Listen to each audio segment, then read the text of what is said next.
Maliit ba or mababa ang iyong tinatanggap na SSS pension ngayon? Huwag mag-alala dahil pwede na yang tumaas, pwede nang lumaki sa halagang 500 pesos lamang. Paano nga ba yan mangyayari? Narito ating pag-uusapan. Hold up.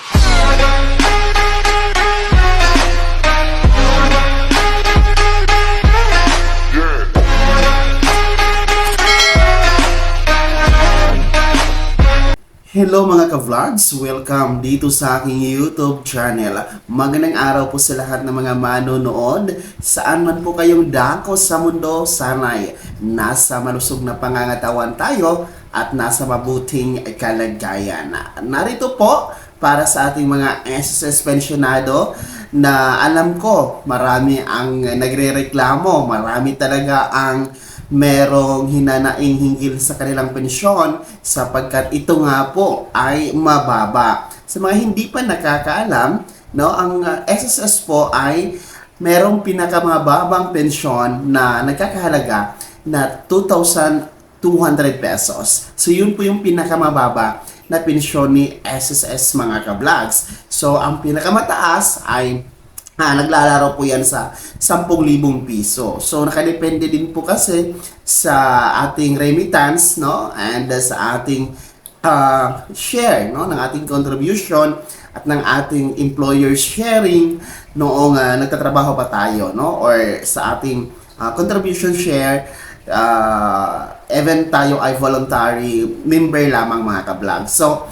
marami talaga no ang nagsasabi na malaki naman yung hulog nila noon, pero nung nagpensyon na ay mababa, 2,000, 3,000, 4,000. Well, hindi naman po sapat talaga yan. Aminin natin sa mahal ng mga bibilhin ngayon, mga gastusin ay talagang kulang na kulang ang 4,000, 5,000 na pensyon. Kaya naman po may solusyon sa SSS sa problemang iyan na kung saan ay pwede pong lumaki, pwedeng tumaas ang ating matatanggap na pensyon pagdating po ng ating retirement pension kay SSS mga ka-vlog. So, bago natin yan pag-uusapan kung paano yan mangyayari, ay inanayahan ko po kayong i-click ang ating subscribe button sa mga bago pa dito sa aking YouTube channel at sa mga hindi pa nakasubscribe. Ayan po, i-click nyo pa ating subscribe button yung nasa baba at huwag kaligtaan na i-turn on ang notification bell para updated kayo sa lahat ng mga videos na i-upload ko. So mabalik tayo dito nga po sa pensyon na pwede palang lumaki, pwedeng tumaas, no mga ka-vlog, sa halagang 500 pesos lamang. Yan nga po ang bagong programa na inilunsad po ng SSS, itong tinatawag natin na SSS Pension Booster. Booster nga po sapagkat ibo-boost po, no? Papalaguin ang inyong pensyon, papataasin, no, ang halaga, ang value ng ating pensyon kung sakaling tayo ay magre-retire na kay SSS mga ka-vlog. So, sa mga hindi pa nakakaalam dito sa halagang 500 pesos na maaari pong lumago yung ating pensyon dito sa ilalim nga po ng SSS Pension Booster. Narito, panoorin po muna natin ang diskusyon, no, mula mismo ito mga ka-vlogs sa SSS Management and Executives at kasama na po ang ating SSS President and CEO Rolando Ledesma Macasay. Now, nagtatanong din po, how much can we invest? Hanggang magkano ba siya? May limit ba? Although alam nating may minimum, but meron bang limit? And how long should we keep it there, Judge? So, isang magandang umaga po sa inyong lahat. Alam niyo, itong pension booster neto, isang tugon natin sa pagbibigay ng magandang future sa mga manggagawa para sa bagong Pilipinas. So, sinasabi natin voluntary contribution. With a minimum of 500 pesos, pwede na po kayong magbukas ng pension booster nyo. Ngayon, kung meron pa kayong pera na dadagdag, no, pwede rin po kayo maglagay. Wala pong limit yan. Although doon pag kayo maglalagay ng magdideposito sa bangko, may mga limits yun silang ginagawa eh. Pero actually, wala pong limit yan. Paano kayo magbabayad? Ang kailangan nyo ba, pwede kayo magbayad online doon sa SSS mobile application. o kaya doon sa mobile application ng aming mga pension partners, payment partners, I mean.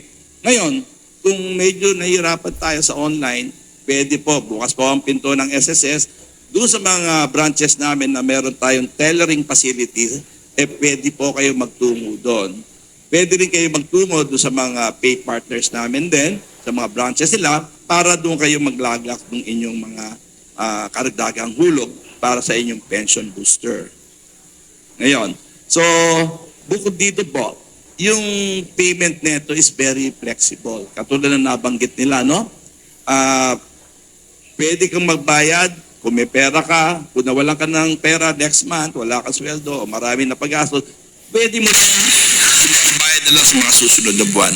Wala po tayong tinatawag na lapsation. Kasi sa mga private insurance or pension plan, makalimutan mo lang maghulog isa, dalawa, tatlo, ang mangyayari po niyan, mawawala yung pension mo. O kaya, kung di mo mawawala, mag-create sila ng automatic, parang makakaroon ng loan, and then, kakainin yung nahulog mo. Sa SSS po, walang ganon, no? So, ngayon, katulad na sabi, yung pagbabayad po nito, although anytime yan, flexible yan, pwede mo na rin isabay sa pagbabayad ng regular contributions mo para isang puntahan ka na lang sa SSS o sa pay center natin. So, although kami ini-encourage namin na sana po para makuha nyo yung kabuuang mga benepisyo ng aming pension booster, sana po iiwan nyo yung pera nyo at least 5 years. At least 5 years. Although pwede naman kayo mag-withdraw na mas maaga, pero kung maiiwan niya ng 5 years, talagang full benefit po ang makukuha nyo. So, ayun po. Salamat po. Alam nyo, napakaganda ng programang ito. Itong SSS Pension Booster. Ako po, bilang miyembro din po ako ng SSS, ay nais ko din po lumaki ang aking pensyon pagdating ng araw. Kaya naman po, dito sa SSS Pension Booster, ano ba naman ang 500 pesos mga ka-vlogs na ilalagay natin, no? Maliit lang po siya sa ating mga empleyado, no? Hindi po siya malaki kung tayo ay employed, no? Pwera na lang kung nasa informal sector tayo. So medyo mabigat yung 500 pesos monthly, no? Kung nasa mga informal sector tayo, gaya po ng mga drivers, mga ating mga janitors, naka-vlogs dyan, mga street sweeper, no? Mga street vendors, talagang mahirap, no? Kaya nga po itong tinatawag natin na SSS Pension Booster ay voluntary, no? Voluntary. Ibig sabihin ay hindi po ito mandated, no, ng ating batas. Kung saan, kung gusto mo lang, no, kung gusto nyo lang na lumaki, tumaas ang inyong pensyon pagdating ng araw, pwede ka mag-invest ng 500 pesos, no? Gaya ng sinabi ko kanina, sa mga informal sector, no, na hindi po gaano ka laki ang income ninyo monthly, ay pwede naman din po kayong maghulog dito, no? Kasi hindi naman siya, yung 500 pesos monthly, hindi naman po siya required na tuloy-tuloy talaga na monthly maghuhulog kayo ng 500 pesos mga ka-vlogs, no? Hindi naman po ganon. So, kung may pera kayo ngayong buwan na ngayon, pwede hulog. Sunod buwan or susunod na buwan ay wala kayong pera, walang hulog. Kung may pera naman kayo, hulog kayo, walang problema. So, kung yun nga pong sinasabi natin na kung gusto niyo po talagang lumaki, tataas ang inyong pensyon ay dito sa 500 pesos na halaga ay posible po talaga mga ka-vlog. So, sa mga nagtatanong magkano po ang ilalagak dito sa tinatawag natin na pension booster na SSS ay 500 pesos po. Paano po tayo maglagak? Paano ba natin sisimulan? Ayan po, pwede tayong bumisita sa pinakamalapit na SSS branch sa inyong lugar para magabayan kayo. O di kaya naman po, no? Kung nais po natin hindi na tayo pumunta doon sa mga SSS branch, ayan, pwede natin gamitin ang ating My.SSS account na nasa cellphone nyo. Kaya mahalaga po na mag-create tayo ng ating My.SSS account kung sakaling wala pa tayo nito. Sapagkat, no, makikita na natin dyan mga ka-vlogs, no, pag ino-open po natin ang ating My.SSS account, ayan po, punta lamang po tayo sa services, and then meron tayong makikita dyan na ng SSS Pension Booster mga ka-vlogs. And then, pwede kayo mag-generate ng PRN para magbayad kayo, maghulog kayo ng 500 pesos. And magre-reflect kasi yan siya doon sa ating pension booster na parang tab, no? Mayroon tayong table diyan na makikita natin anong buwan tayo naghulog ng 500 pesos, total contribution magkano na. So makikita natin yan, mamumonitor natin yan. And take note, hindi yan madididak kung meron tayong utang kay SSS na hindi nabayaran, no? Hindi yan madididak or mapupunta doon sa contribution table, no? Kung wala tayong hulog kay SSS. Talagang exclusive siya dyan lang sa tinatawag natin na SSS Pension Booster na table mga ka-vlogs, no? Yan sa monitoring ng ating investment to boost our pension kung tayo nga po ay magre-retire na kay SSS. So, ganun po, maganda po. Kaya inaniyahan po natin ang lahat na hindi pa pensyonado. Pero kung pensyonado na kayo ngayon, ay hindi na po pwede. Para po ito sa mga hindi pa nagpe-pensyon. Kahit kayo po ay 55 years old, 58, 59 years old, pwede pa po kayo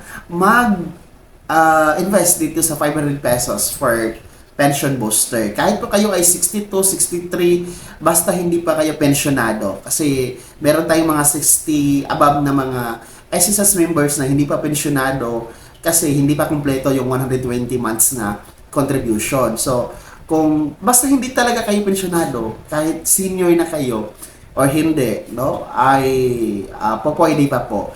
Kung bata pa tayo sa mga kabataan ngayon na miyembro ng SSS, magandang investment ito mga ka-vlogs, no? Para malaki po ang makukuha natin pagdating ng araw kung tayo ay magre-retire na nga po kay SSS. And pwede natin ito ma-withdraw kung gusto nyo. Kasi nga savings ito mga ka-vlogs. So pwede natin ito withdraw anytime po. Pero ang advice naman ni SSS ay after 5 years na, no? Para ma-reach natin yung maximum benefits na makukuha natin as nag-invest dito sa pension booster ni SSS. Boost your pension, boost your SSS benefits, invest na sa SSS Pension Booster. Bago ka magtapos sa video na to, ay nais ko lamang po kayong anyayahan na suportahan ang aking YouTube channel sa pamamagitan po ng pag-click ng ating super thanks button na nasa baba at be my member now mga ka-vlogs. Ayan po ang ating join button na nasa baba pa rin. Maraming perks dyan, mamili lamang po kayo.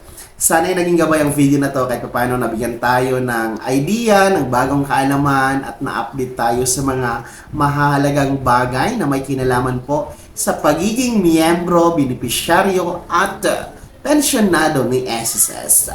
Kung hindi ka pa nakasubscribe dito sa aking YouTube channel ay maaari nyo na i-click ating subscribe button na nasa baba. Huwag niyong kaligtaan na i-turn on ang notification bell. Ilagay niyo po sa all para updated kayo sa lahat ng mga videos na i-upload ko. Maaari mo ding i-like ang video na to at kung meron ka pang mga katanungan, maaari nyo i-comment sa comment section na nasa baba. At paki-follow na din po ang ating official Facebook page na nasa screen niyo. Muli po, ako si Daniel Timpawan na nagsasabing dito sa aking YouTube channel, Pawang Katotohanan at lahat totoo lamang.